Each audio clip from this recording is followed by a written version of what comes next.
श्री परमात्मने नमः। अथ तृतीयोऽध्यायः।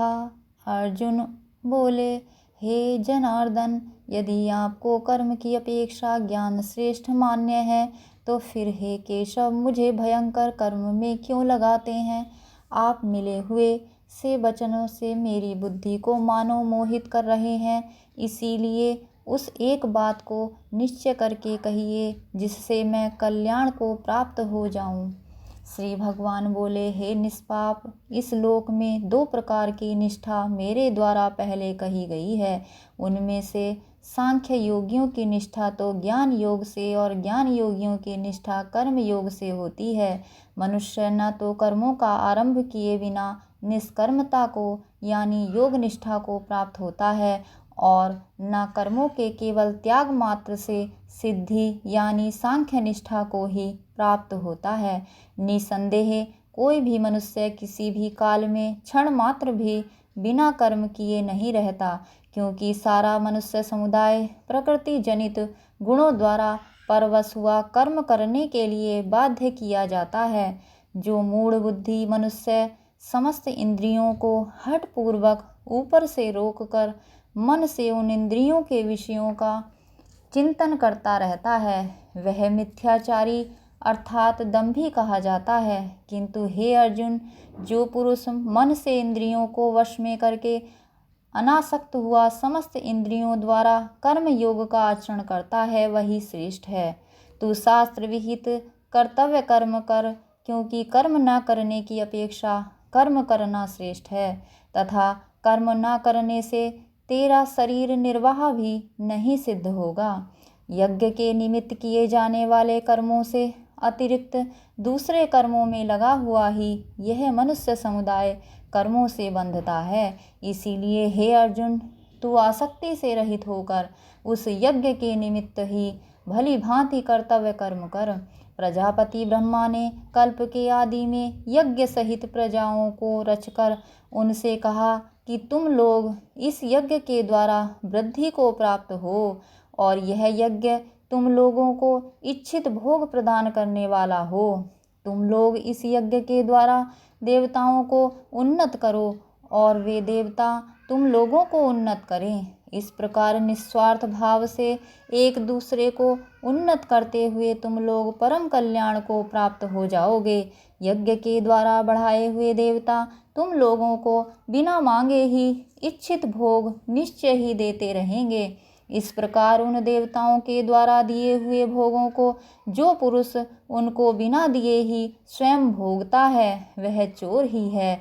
यज्ञ से बचे हुए अन्न को खाने वाले श्रेष्ठ पुरुष सब पापों से मुक्त हो जाते हैं, और जो पापी लोग अपना शरीर पोषण करने के लिए ही अन्न पकाते हैं, वे तो पाप को ही खाते हैं। संपूर्ण प्राणी अन्न से उत्पन्न होते हैं। अन्न की उत्पत्ति वृष्टि से होती है, वृष्टि यज्ञ से होती है, और यज्ञ विहित कर्मों से उत्पन्न होने वाला है। कर्म समुदाय को तू वेद से उत्पन्न और वेद को अविनाशी परमात्मा से उत्पन्न हुआ जान। इससे सिद्ध होता है कि सर्वव्यापी परम अक्षर परमात्मा सदा ही यज्ञ में प्रतिष्ठित है। हे पार्थ, जो पुरुष इस लोक में इस प्रकार परंपरा से प्रचलित सृष्टि चक्र के अनुकूल नहीं वर्तता, अर्थात अपने कर्तव्य का पालन नहीं करता, वह इंद्रियों के द्वारा भोगों में रमण करने वाला पापायु पुरुष व्यर्थ ही जीता है। परंतु जो मनुष्य आत्मा में ही रमण करने वाला और आत्मा में ही तृप्त तथा आत्मा में ही संतुष्ट हो, उसके लिए कोई कर्तव्य नहीं है।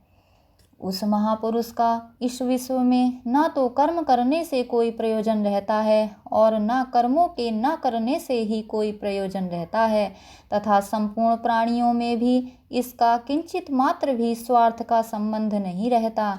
इसीलिए तू निरंतर आसक्ति से रहित होकर सदा कर्तव्य कर्म को भली भांति करता रहे, क्योंकि आसक्ति से रहित होकर कर्म करता हुआ मनुष्य परमात्मा को प्राप्त हो जाता है। जनकादि ज्ञानी जन भी आसक्ति रहित कर्म द्वारा ही परम सिद्धि को प्राप्त हुए थे।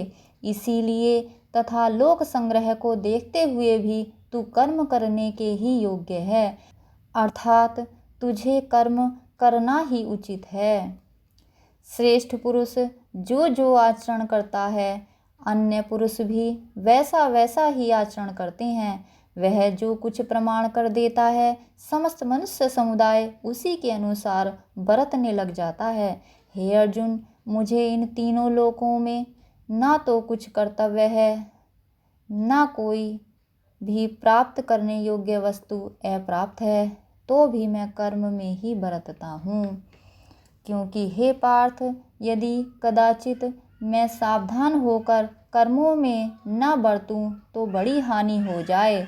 क्योंकि मनुष्य सब प्रकार से मेरे ही मार्ग का अनुसरण करते हैं, इसीलिए यदि मैं कर्म ना करूं तो ये सब मनुष्य नष्ट भ्रष्ट हो जाएं और मैं संकरता का करने वाला हूँ तथा इस समस्त प्रजा को नष्ट करने वाला बनूं। हे भारत, कर्म में आसक्त हुए अज्ञानी जन जिस प्रकार कर्म करते हैं, आसक्ति रहित विद्वान भी लोक संग्रह करना चाहता हुआ उसी प्रकार कर्म करे। परमात्मा के स्वरूप में अटल स्थित हुए ज्ञानी पुरुष को चाहिए कि वह शास्त्र विहित कर्मों में आसक्ति वाले अज्ञानियों की बुद्धि में भ्रम अर्थात कर्मों में अश्रद्धा उत्पन्न न करे, किंतु स्वयं शास्त्र विहित समस्त कर्म भली भांति करता हुआ उनसे भी वैसे ही करवावे। वास्तव में संपूर्ण कर्म सब प्रकार से प्रकृति के गुणों द्वारा किए जाते हैं, तो भी जिसका अंतःकरण अहंकार से मोहित हो रहा है, ऐसा अज्ञानी मैं करता हूँ ऐसा मानता है। परंतु हे महाबाहो, गुण विभाग और कर्म विभाग के तत्व को जानने वाला ज्ञान योगी संपूर्ण गुणों में बरत रहे हैं, ऐसा समझकर उनमें आसक्त नहीं होता। प्रकृति के गुणों से अत्यंत मोहित हुए मनुष्य गुणों में और कर्मों में आसक्त रहते हैं। उन पूर्णतया न समझने वाले मंद बुद्धि अज्ञानियों को पूर्णतया जानने वाला ज्ञानी विचलित ना करे। मुझे अंतर्यामी परमात्मा में लगे हुए चित्त द्वारा संपूर्ण कर्मों को मुझ में अर्पण करके आशा रहित, ममता रहित और संताप रहित होकर युद्ध कर। जो कोई मनुष्य दोष दृष्टि से रहित और श्रद्धा युक्त होकर मेरे इस मत का सदा अनुसरण करते हैं, वे भी संपूर्ण कर्मों से छूट जाते हैं। परंतु जो मनुष्य मुझ में दोषारोपण करते हुए मेरे इस मत के अनुसार नहीं चलते, उन मूर्खों को तू संपूर्ण ज्ञानों में मोहित और नष्ट हुए ही समझ। सभी प्राणी प्रकृति को प्राप्त होते हैं, अर्थात अपने स्वभाव के परवश हुए कर्म करते हैं। ज्ञानवान भी अपनी प्रकृति के अनुसार चेष्टा करता है, फिर इसमें किसी का हट क्या करेगा।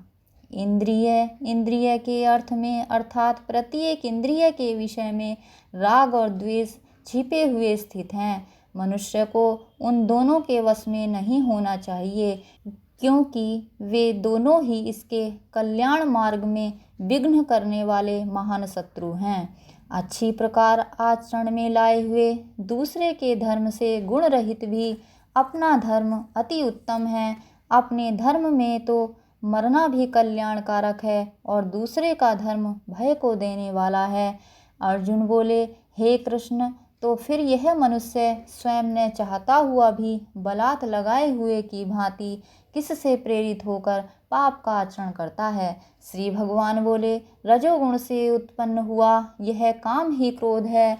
यह बहुत खाने वाला अर्थात भोगों से कभी ना अघाने वाला और बड़ा पापी है। इसको ही तू इस विषय में बैरी जान। जिस प्रकार धुएं से अग्नि और मैल से दर्पण ढका जाता है तथा जिस प्रकार जेर से गर्भ ढका रहता है, वैसे ही उस काम के द्वारा यह ज्ञान ढका रहता है। और हे अर्जुन, इस अग्नि के समान कभी न पूर्ण होने वाले काम रूप ज्ञानियों के नित्य वैरी के द्वारा मनुष्य का ज्ञान ढका हुआ है। इंद्रियां, मन और बुद्धि ये सब इसके वास स्थान कहे जाते हैं। यह काम इन मन, बुद्धि और इंद्रियों के द्वारा ही ज्ञान को आच्छादित करके जीवात्मा को मोहित करता है। इसीलिए हे अर्जुन, तू पहले इंद्रियों को वश में करके इस ज्ञान और विज्ञान का नाश करने वाले महान पापी काम को अवश्य ही बलपूर्वक मार डाल। इंद्रियों को स्थूल शरीर से पर यानी श्रेष्ठ, बलवान और सूक्ष्म कहते हैं। इन इंद्रियों से पर मन है, मन से भी पर बुद्धि है, और जो बुद्धि से भी अत्यंत पर है वह आत्मा है। इस प्रकार बुद्धि से पर अर्थात सूक्ष्म, बलवान और अत्यंत श्रेष्ठ आत्मा को जानकर और बुद्धि के द्वारा मन को वश में करके, हे महाबाहो, तू इस काम रूप दुर्जय शत्रु को मार डाल। ओम तत्सत इति श्रीमद्भगवद्गीतासु उपनिषत्सु ब्रह्मविद्यायां योगशास्त्रे श्रीकृष्णार्जुनसंवादे कर्मयोगो नाम तृतीयोऽध्यायः।